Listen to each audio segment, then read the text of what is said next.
Hey. Hey, Hello. Chris. How are you, man? How you guys doing? Good. Well, and yourself?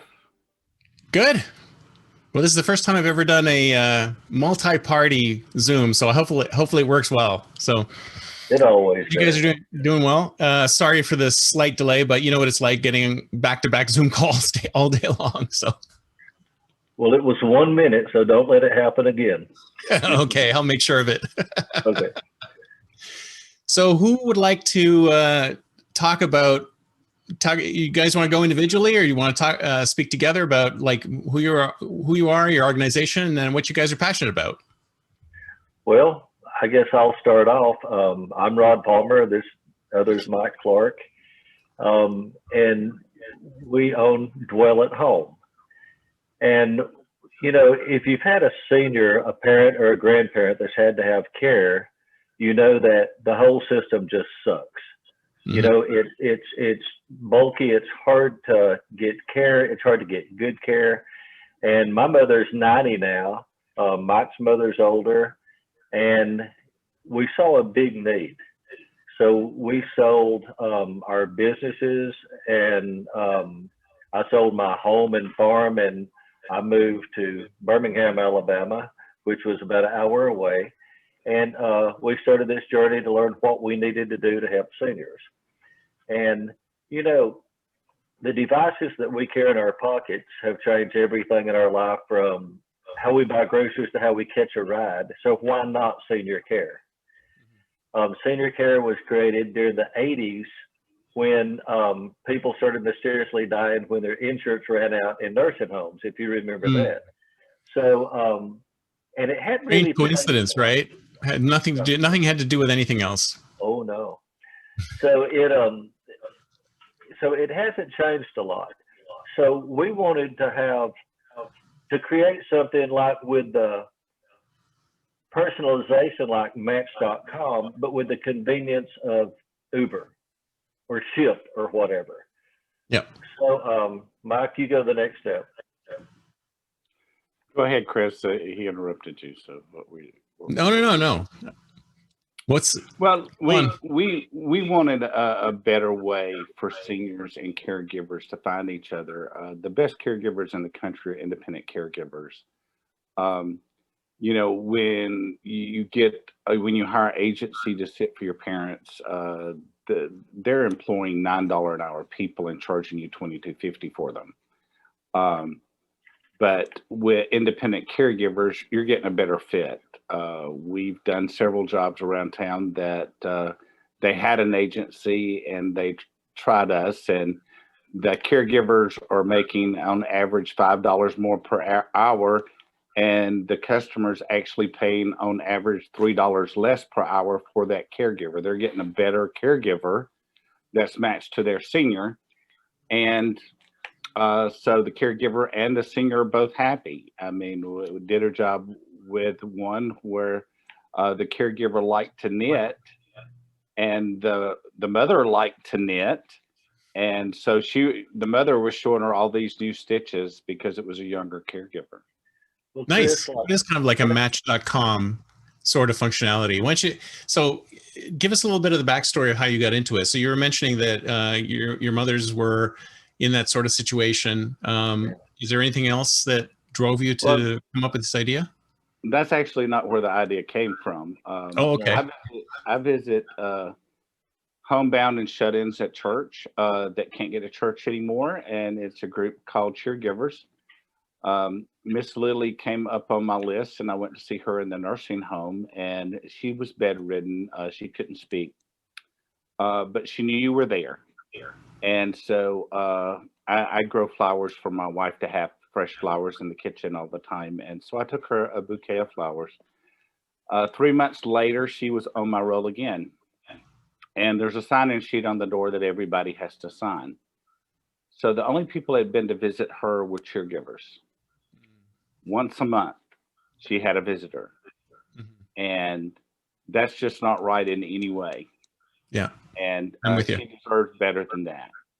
And I came home actually angry, and I told my wife, I don't know what I'm going to do about this, but I'm going to do something. And so that's where the idea of Dwell at Home really came from. And we spent about a year and a half refining what we wanted it to look like, doing research on what was out there and how we can make a better product than what the market has right now.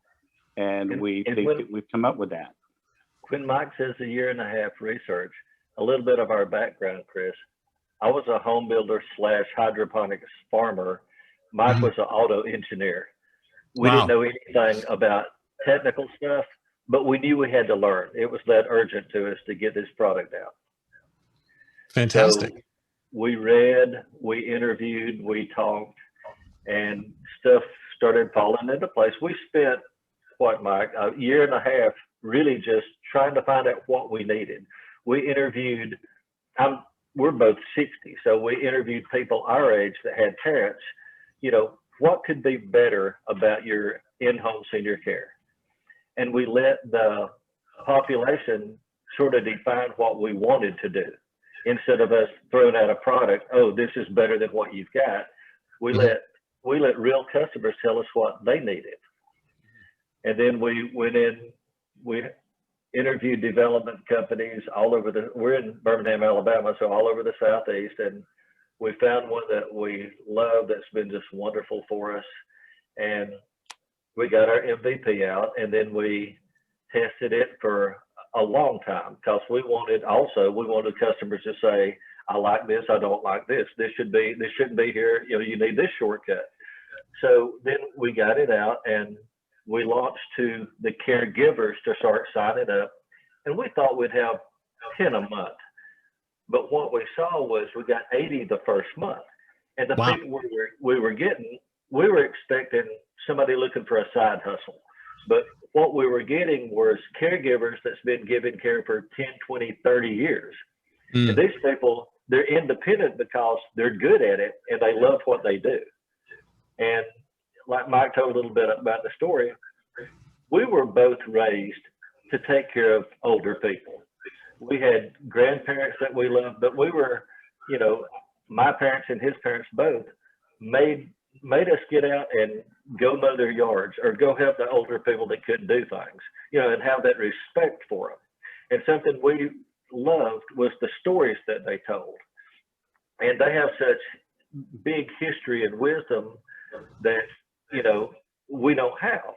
And just like I told one of my kids a while back, he had a motorcycle problem. I told him what was wrong with it, and it was.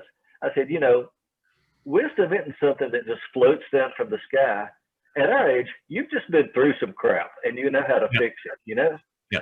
So, you know, so wisdom's to be passed down. And I tell a story about our personality match in our pitch, actually, but my Uncle Coy played semi-pro baseball before he got drafted in the military. He got hurt in the military, never played ball again, but he eats, sleeps, and breathes baseball. If there's a ball game on anywhere on the planet, he's watching it. So if my cousin called a setting service and they sent somebody that don't like sports out, the day wouldn't be horrible. The guy would make some money and Uncle Coy would have some companionship. But if she pushes her Dwell at Home out and he's matched, the algorithm matches him with a 35-year-old that's played baseball since he was 5. The young guy's learning from the old guy that's been there and done that. The old guy's back to life because he has a purpose. He's helping this younger guy understand some stuff. And at the end of the day, they look forward to getting together again. Yeah. So that's it's actually, if you think about it, in that case, it's almost like you're matching up mentors and proteges, right? Because these people have a lot of experience in these particular areas and they have a lot to impart. You know, I remember when I was talking to my mom, it's the same thing. I remember when I had my first podcast, I interviewed her once and it was just fascinating. This kind of stuff that, you know, she never told me before, but it's like, oh, wow, all this stuff happened to you. This is amazing. And I mean, too often we don't sort of dig into those kind of details. And like Chris, my granddad would sit on the porch and tell us all kind of stories, and I could just sit there all day. And don't we wish we had those recorded somewhere? Oh yeah, absolutely, absolutely. But it's wisdom. Wisdom's meant to be passed down where the next generation's better and better. You know, obviously we missed it somewhere. you know. Well, I have situations where my kids, when they used to live with me, it was like, okay, they're talking about something that I am like, I know intimately, and they walk right past me to go to their laptops because it's like, there's more, like that information is more important. I'm like, oh, great. Google is your dad now. Yeah, right. Exactly. And then where can you believe what's on there or not? Exactly. So. But after we launched the Caregiver app, that was in November of 19. Then in March of 20, we were going to launch for the care seekers to start jobs. And so we had lined up, exit care, hospitals, assisted living. We had lots of people lined up to go talk to, but, COVID hit, everything shut down. If you needed care for your senior, then you were home with them, so you didn't need anyone. Yeah. So we used that time to go to our next phase that we thought would be a year or so later. Okay, Mike, your turn. Well, we're developing a portal for independent agencies to use some of our technology. With Medicare and Medicaid, which is what most agencies use, but the fastest growing segment of senior care is independent private pay care. What a fallacy in the industry is that people think when they are older and they come from the hospital that Medicare is going to pay for care at home. Well, Medicare doesn't pay for that. All of that is private pay. If you have to have care for your parents, it's private pay. And so we're seeing agencies all over the country spring up that, have 10 or 15 caregivers, and they only do private pay. They don't go through the hassle of doing Medicare or Medicaid. And, that's the biggest part of franchise business even. They do private pay. So we're going to share our technology with these independent and affiliated agencies. Franchise agencies have big franchises behind them that can develop their own technology, but nobody's catering to that smaller agency. Yeah. So yeah, eventually you're a platform play, right? As opposed to an actual. So I mean, that's obviously the best way to go, because then you can become sort of like lower down in the stack and have other people do the dealings ahead of you. But I want to go back to something you mentioned earlier about your your Caregiver app. So how did you split this up? You said you started with the Caregiver app and then you were going to do a care app. And what was your rationale, and how was that split up, and what was your rationale? We actually have two apps. One's a Caregiver app and one's a Care Seeker app. They team together. Instead of having one app and confusing people on which way to go, we painted our Care Seeker app blue and our Caregiver app white. So you know which one to download. And so you only have to download one, and you don't have to worry about a two-sided app and you go into the wrong side to do whatever you want to do. Right. So we have two different apps that team together. And both of these are native apps, and then they will work, the Caregiver app will work with the portal. The portal for agencies will be a computer portal. That way, that small agency person, they can run their whole business from their phone or from their laptop. And then on the caregiver side, something I failed to say a while ago, anyone can work on the caregiver side, anywhere from just companionship to physical therapists, nurses. We have a lot of retired nurses. They got into nursing to care for people. Then at the hospital, they spend most of their time filling out paperwork. And then on the side, or when they retire, they want to go back to caring for people. Right. So there was a big population of that. But we'll have anything from like OTs, exercise therapists, anyone can be on the app. And the way it works is the caregiver works directly for the family. They don't work for Dwell at Home. We're just the segue between the two. Right. So you make the match, and then they do all of the work. Yeah. So how, when you how do you have, vet, how do you vet them? Do you just do the matching and then they do the vetting, or do you do some kind of vetting in the app as well? We actually have a three-pronged system, which is the best in the industry. Hmm. You do an initial application on the app that vets the caregiver.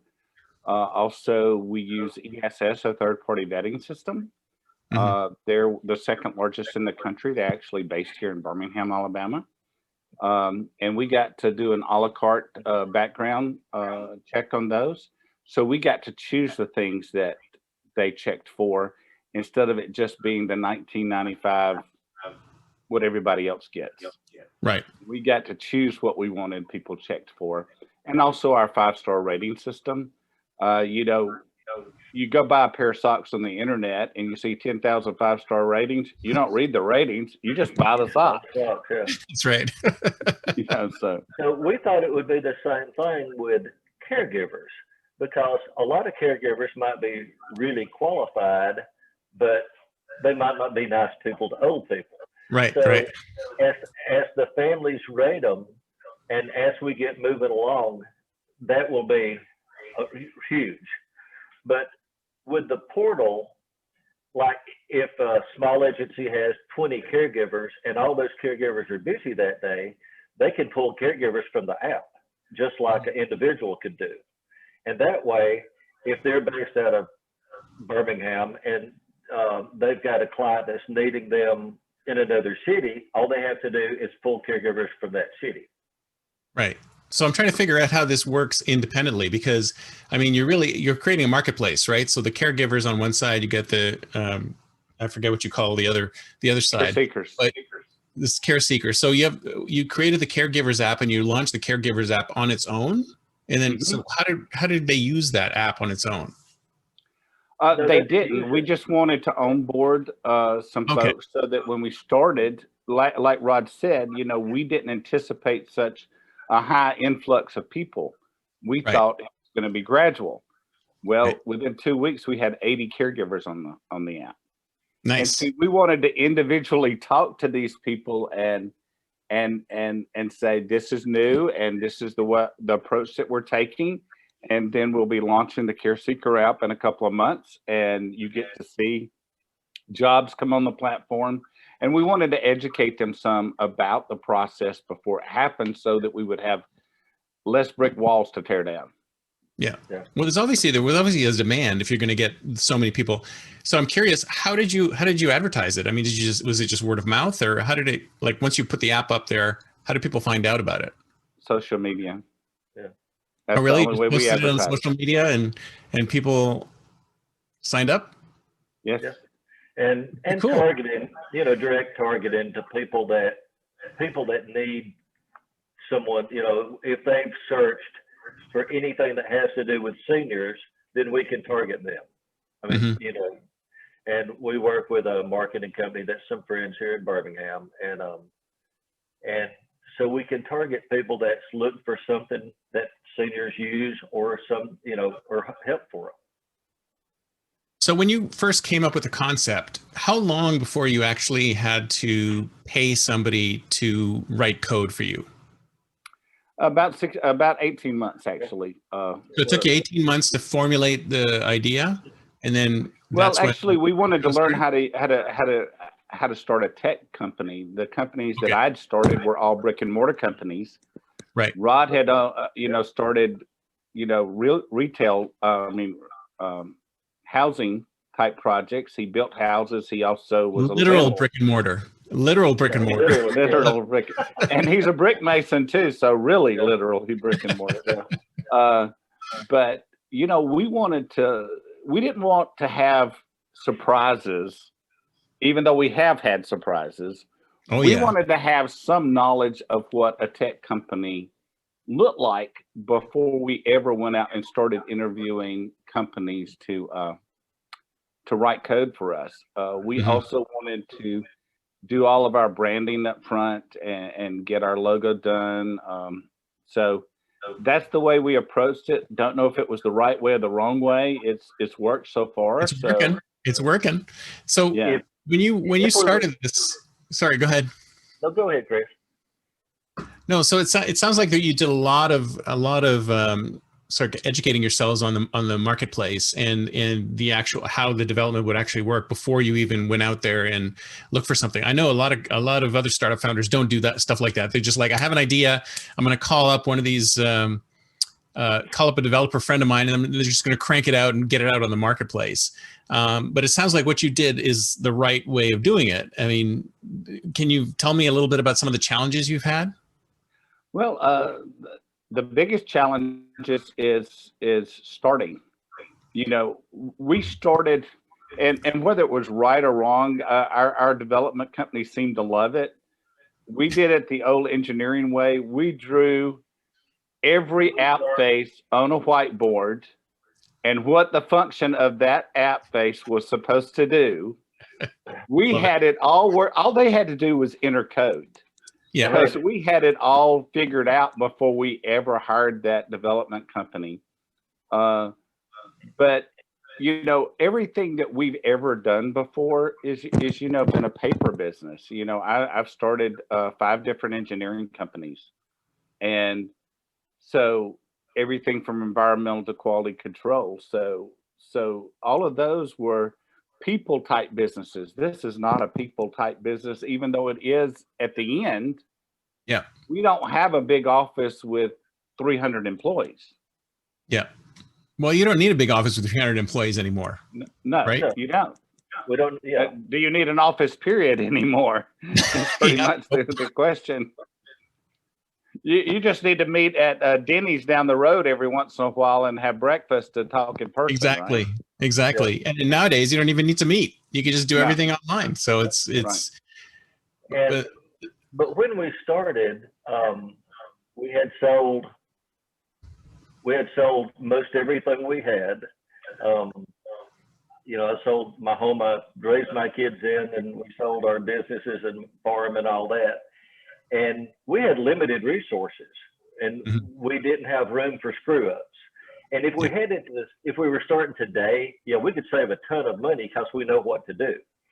But like Mike talked about the flow chart, yeah, we on this big giant whiteboard on the wall, we'd write, you know, the way this function would work, we'd take pictures, erase it, then we'd start again.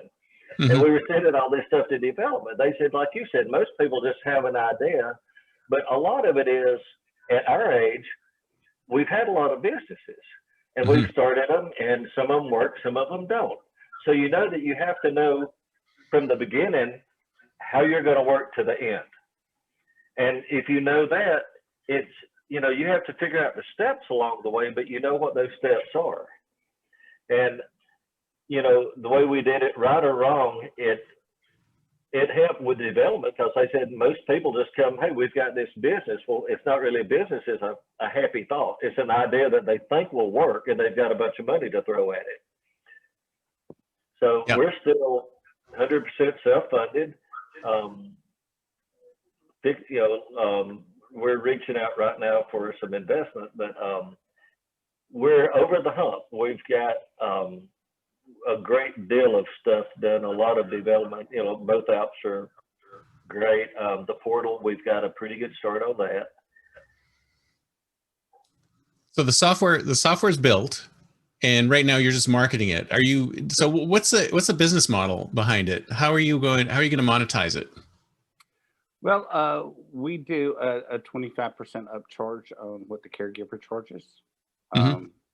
So, you know, and the care seeker's still getting out for less than what an agency is going to charge.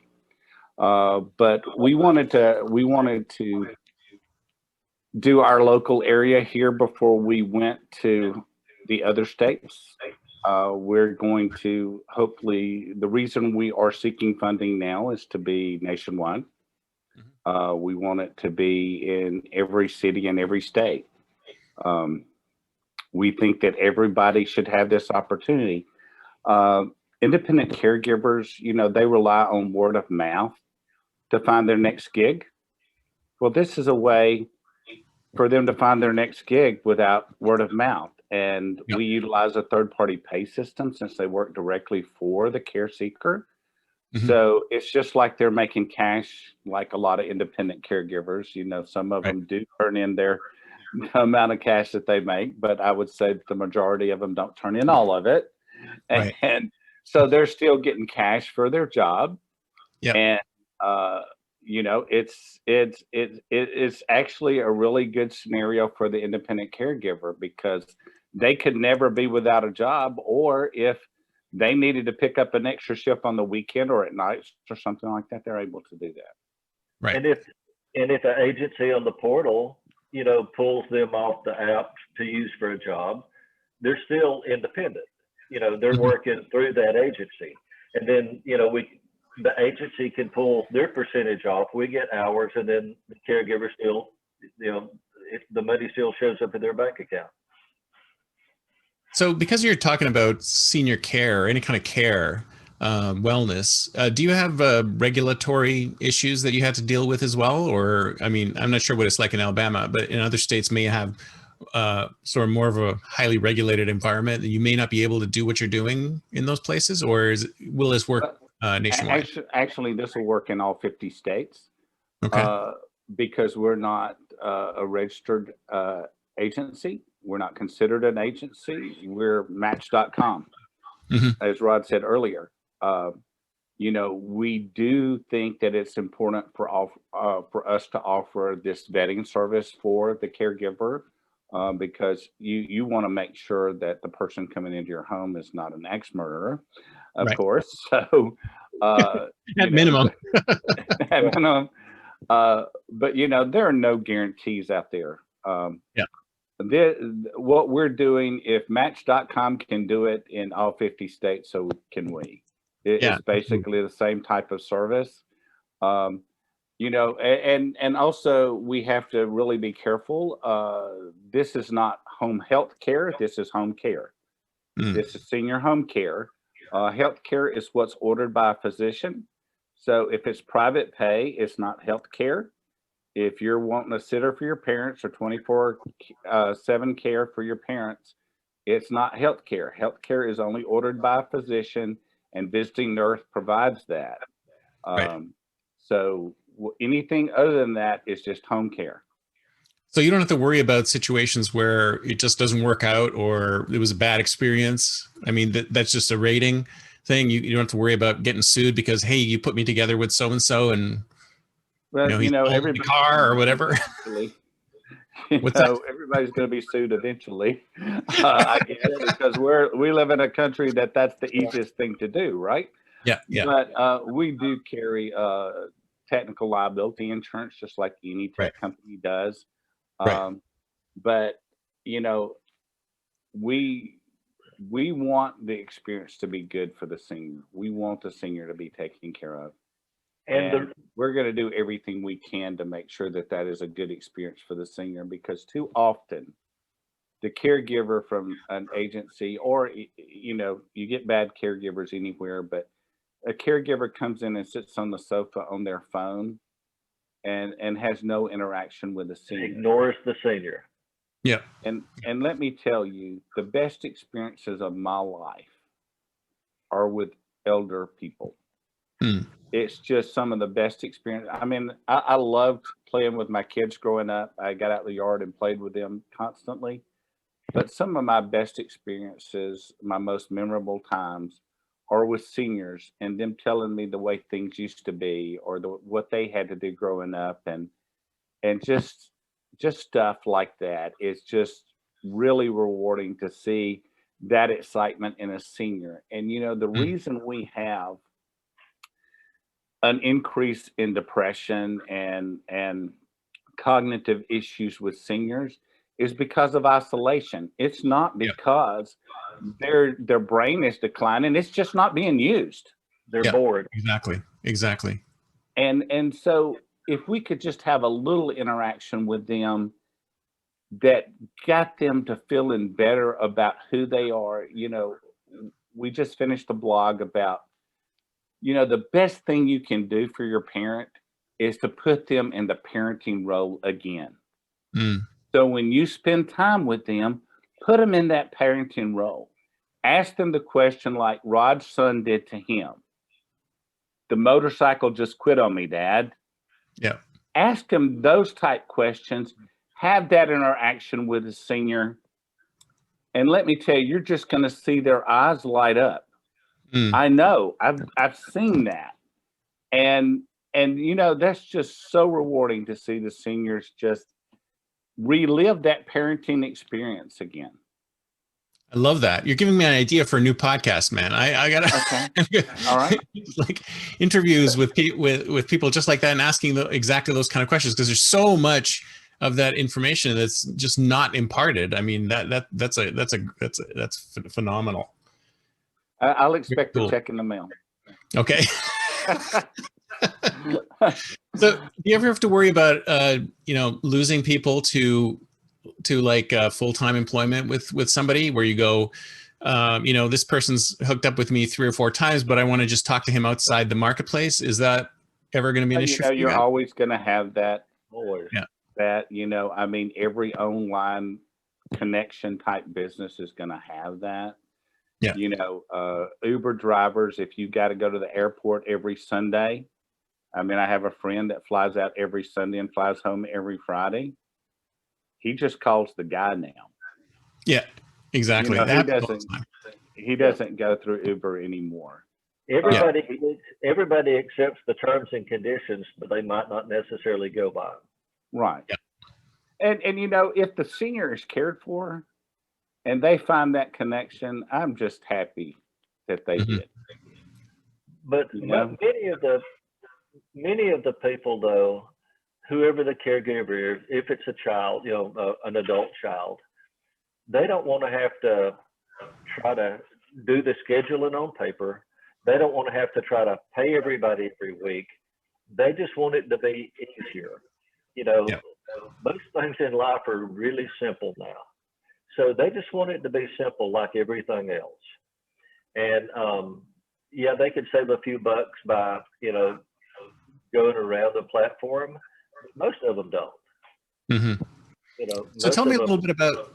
So tell me a little bit about the details of the matching, because you were talking about like sports fans and baseball fans and stuff like that. I mean, is it that detailed? Can you say, I'm interested in, I'm a Rams fan, or I'm a Raiders fan, or whatever? Can I actually go in and say and do it to that level of detail?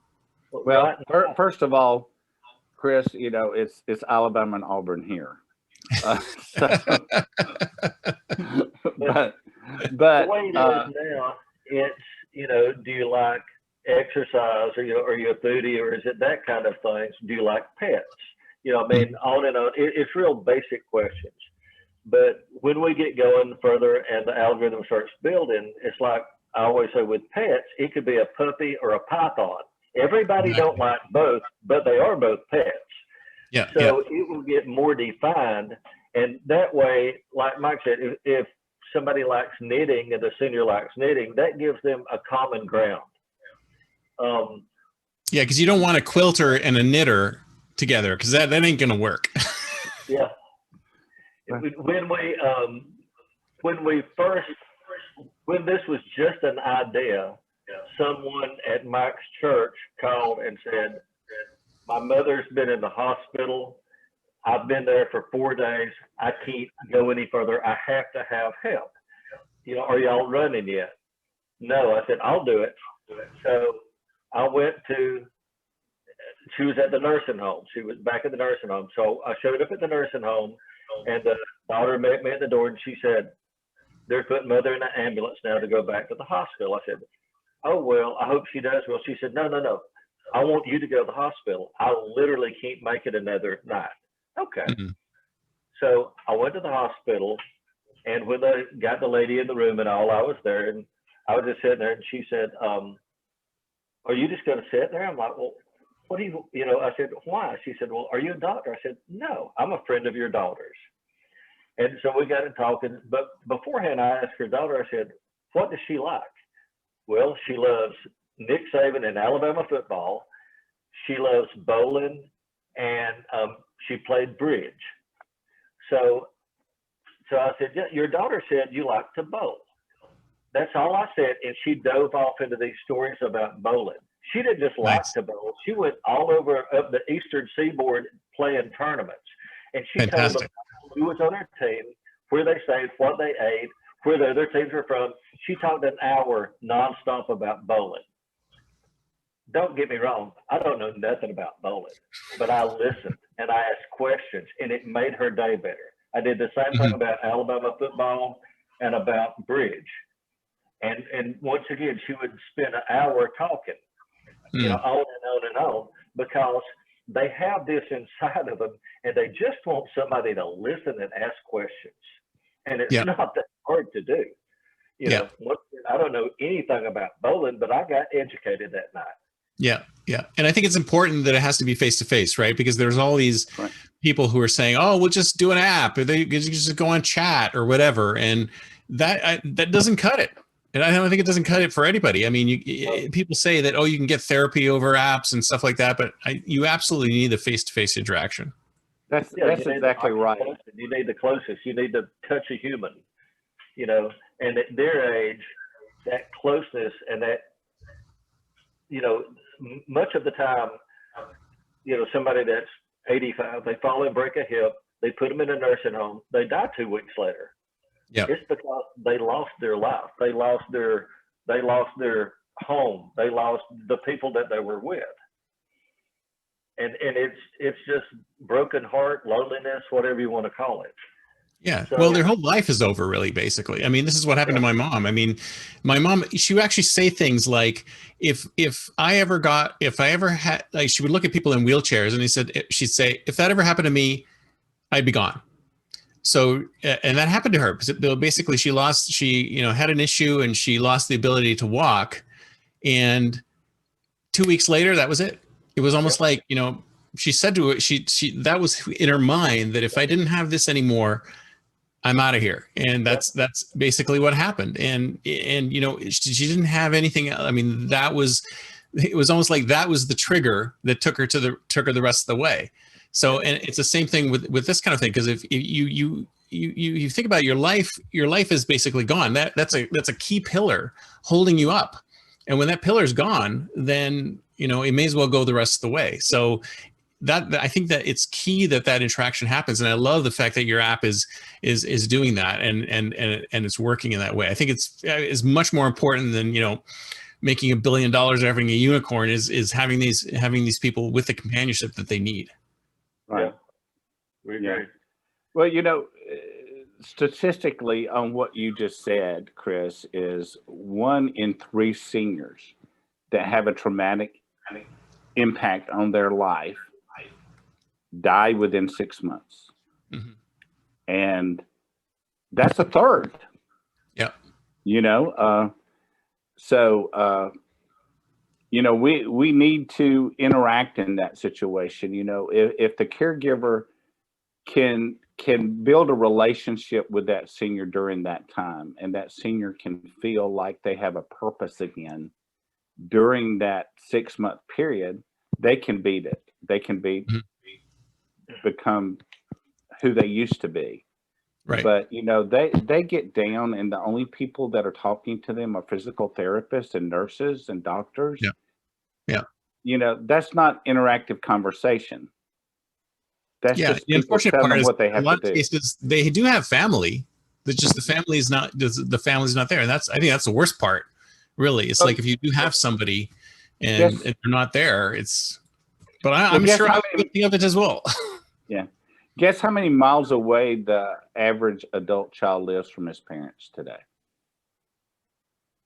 500? 1,000? 280. Not 500. Rod's kid's 500, but 280 miles away. You average them all 3 together. So they're 5 hours away if something happens. Yep. You know? Yeah, no, I love it. So can you tell me any more challenges about getting this app built? I mean, did it cost you a lot of money? You don't have to tell me how much, but was it way more expensive than you thought? How did you find a developer? You know, some of those things. Let me tell you, we interviewed so many development companies around the Southeast. Our first quote, I am going to tell you about our first quote. Our first quote come in at $2 million. How much? $2 million. No way. Yeah. Unbelievable. Yeah. And but you're talking about people that don't know anything about this. We thought maybe that's what it cost. Well, let's check some more out. So we're real thankful that we kept on going. Yeah, Yeah. a friend of ours introduced us to our current development company, and he just happened to run into a guy at a reunion at the university he attended, and he said, "What are you doing?" I build house. Okay, I got some friends that need to meet you. So Nice. and we yes, we've spent more than we've intended to spend on apps, but not $2 million. I can tell you that. yeah, But the prices were all over the place. There was Yeah. nothing. There was nothing. You know, when I used to do engineering and you sent a part out for bid, everybody was within 10 or 15% of the price Yeah. to build that part. Yeah. Well, this was anywhere from $450,000 to $2 million. Oh yeah. It's crazy. And everything in between there. It depends on how busy they are. And then some of them said, well, it'll take us at least 18 months to 2 years to get an MVP out for you. What? And I'm You going, gotta be kidding me. I don't have that much time. and these guys said, "Hey, give us 3 months." Yeah. You know, We got this built in 4. Yeah. That's about right. I would say that that's about right. Yeah. Especially considering what your app does. And I mean, I don't know any of the super detailed stuff that it works on, but matching apps like that are, probably around that time range. But it's amazing that you got quotes that are so varied. I know. Oh, yeah. I know. Well, at first we were saying that we wanted to reinvent the wheel, on things that we wanted to happen. But we got educated more and more on that type stuff. And, when there's plug and play stuff out there, why pay for development of those things? Oh yeah, exactly. And it's stuff that people already understand, like logging in through Google and stuff like that. I mean, it's so commonplace that you should leverage it. Absolutely. So what's in the future for you guys? Where are you going next? What do you see for like 2031, 10 years from now? Where will you be? We will. Our grandkids. No. We'll exit this in probably 2 to 5 years, maybe. We'd like to take our journey, the stuff that we've learned, and help other people manipulate that journey to make it a little bit easier for them. And, if it's, be able to help them, for a little fraction of their company that they can buy back. What, Mike, is fixing to talk?